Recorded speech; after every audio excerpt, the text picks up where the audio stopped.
سلم ايديك يا ام ليث. مرحبا يا حلوين، كيفكم؟ شو أخباركم؟ إن شاء الله تكونوا بخير. أهلا وسهلا فيكم بقناتي وفيديو جديد. تأخرت عليكم بالتنزيل، كانت مرت أخوي عندي وكانت نايمة عندي يعني. فوالله هيك الصبح أجواءنا كانت، هي أجتني بالليل متأخرة يعني، فأجواءنا هيك كانت. عملنا فطور للصغار، بس صراحة ما لحقت أصور لكم، صورت لكم بعد ما خلصوا. وهون أنا وياها عشان نصحصح لازمنا فنجان قهوة، أكيد مع القهوة بدنا إشي حلو. فهون هي كانت جايبت لي هذا البيتي فور معها بشهي. سلم إيديك يا حبيبتي، عن جد غلبتي حالك. وكانت جايبة كمان بارازك وغريبة. شوفوا، هي المفروض كانت تجي أبكر، بس تأخرت، فوصلتني متأخرة يعني، وصلت بعد 1 بالليل. صراحة كانت مفاجأة كثير حلوة، لأنه إحنا كنا متوعدين يعني.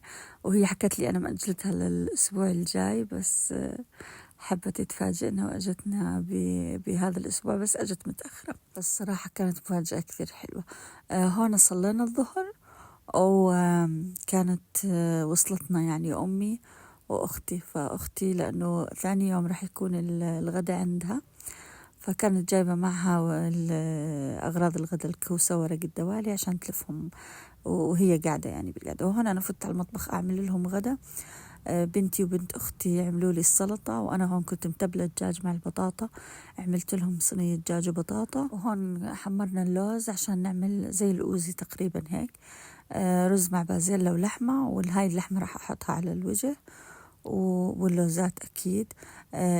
هون ما صورت لكم صينية الدجاج والبطاطا بعد ما تتحمر. بحط ليمون وثوم وهيك بحطها على وجه الدجاج، وهيك كانت شكل سفرتنا. أنا بصراحة كنت حابة أعمل شغلات أكثر، بس هي فاجأتني بجيدها. فحكينا نعمل هيك شغلة يعني بسيطة. بس والله انبسطنا كثير يعني.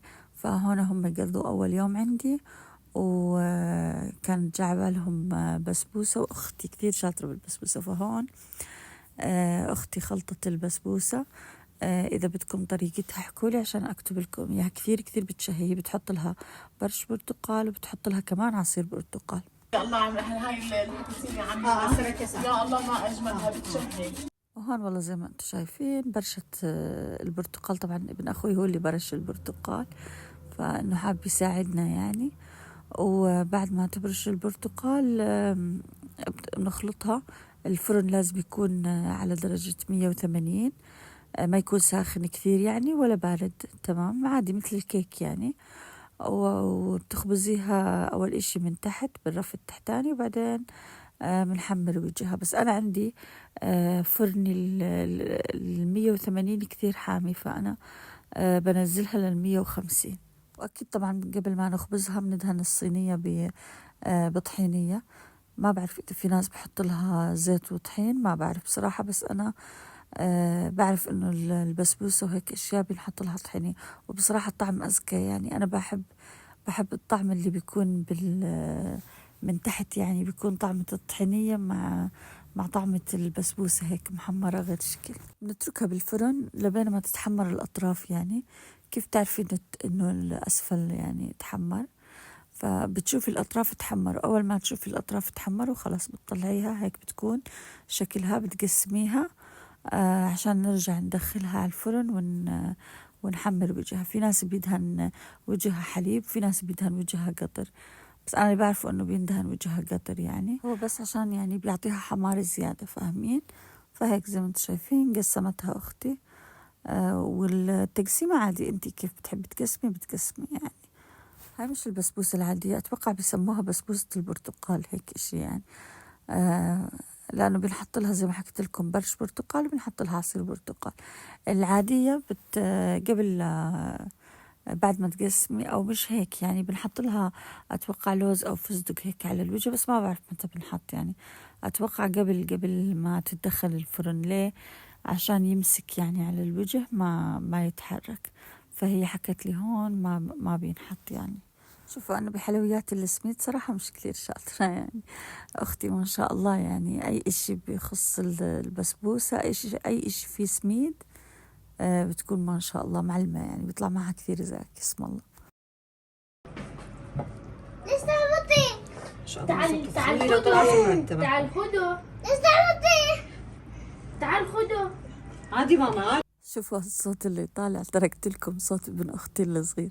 ابن أختي الصغير يا دوب عمره 4 سنين أو هيك قريب ال5، يعني 4 ونص تقريبا. فلأنه أنا يعني ابن أخوي دخل على المطبخ، فأنا يعني حضنته عوضته، فأنا مش بنتبهها، فكل شوي يدخل يحكي لي ليش عبطتي ليش عبطتي. لا وكمان زعل وحرد. الصغار بيغاروا سبحان الله. طبعا لو شو ما نطبخ الصغار إلا يجي على بالهم أكل جاهز. فالمساء وصلت لهم مرت أخوي على سندويشات شاورما زي ما أنتم شايفين. وهيك ثاني نهار وصلنا عند أختي تقريبا يعني هيك الساعة 1 إشي، على بال ما صحصحنا ولبسنا وصلنا السوق كمان لأنه أخذت لهم هدايا. وهيك وصلنا عند أختي، كانت مجهزة بيتزا، مجهزة لنا ورق الدوالي والكوسة، كانت عاملة طنجرتين، طنجرة بدون لحمة لأنه بنتها ما بتاكل لحمة، والطنجرة الثانية كانت يعني الحشو عليها لحمة، فاهمين. وهون كانت عاملة الفتوش، وهون فتة باذنجان بتطلع معها بتشهي. تحطين عليهم هذا صفتهم هسه كلها. حلو.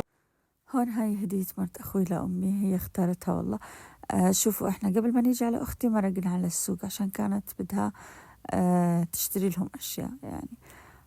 فوالله جبت لأنه كانت جاية متأخر يعني، فما كان في محلات بالطريق فاتحة، فحكت لي لا خلينا نمرق على السوق أول ومن هناك نروح عند أختي يعني. فزي ما انتم شايفين والله هاي هي كانت هديتها، يسلم إيديها كثير كثير مرتبة والله. وجابت معها سخان القهوة وهذول الفناجين، أتوقع بيجوا 12 فنجان. سلم ايديك يا هبه. يسلم حلوة يسلم. يلا مباركة. يبارك فيك يا رب ويهنيكي الله باخوانك. يسلمك. امين يا رب. سلم ايديك يا حبيبتي. وهذول كانوا هدية مرت أخوي لأختي. شوفوا اخترت لها هذول السخانات 2، بيجوا واحد للشاي وواحد للقهوة، وجبت لها هذول الطقم البايركس. عن جد تسلم إيديها والله مغلبة حالها. وهون بلشنا نجهز بالأكل، كنا عن جد استوينا لأنه ما أفطرنا. حكت ما تفطروا يعني احسبوا حسابكم تيجوا عندي غدا بفطور. فإحنا شربنا بالبيت يعني قهوة نسكافيه. وشوفوا الصغار الصبح ما بيحبوا يأكلوا يعني. شوفوا هي مرت أخوي أصلا مش عايشة بالأردن يعني، هي صارها 6 شهور جاية من أمريكا، بس لأنه أهلها بغير محافظة ومحافظة كثير بعيدة يعني. إحنا بمادبة بالوسط وهي بمحافظة إربد يعني قريب سوريا، فاهمين. فوالله يعني مشوار إربد لما نروح يعني تقريبا 2.5 3 هيك من مادبة يعني.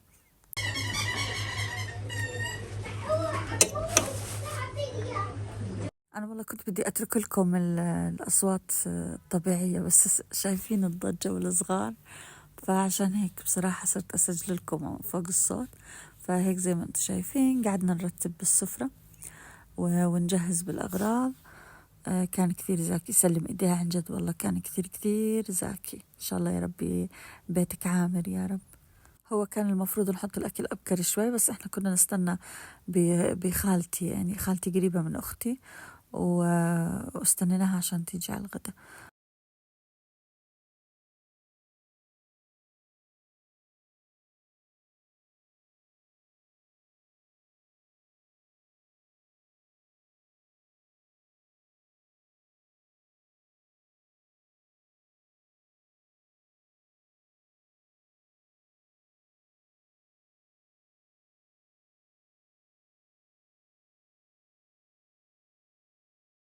وهيك والله كان الشكل النهائي للسفرة، عن جد كان كل شيء زاكي وكل شيء مرتب. سلم ايديك حبيبتي ويجعله عامر يا ربي بيتك. وشوفوا احنا اختين 2 بس، ومرت اخوي اكيد هي الثالثة يعني. عندي 3 اخوة شباب الله يخليهم يا ربي ويحفظهم. جوزها لساته بامريكا، وعندي اخين 2 عند امي. واحد كان متزوج وانفصل، والثاني شاب لساته عزابي. هون والله حطينا نقريش وتسالي، وهون كان عاملة لنا حلو كمان والله كان كثير زاكي، سلم ايديها يا رب.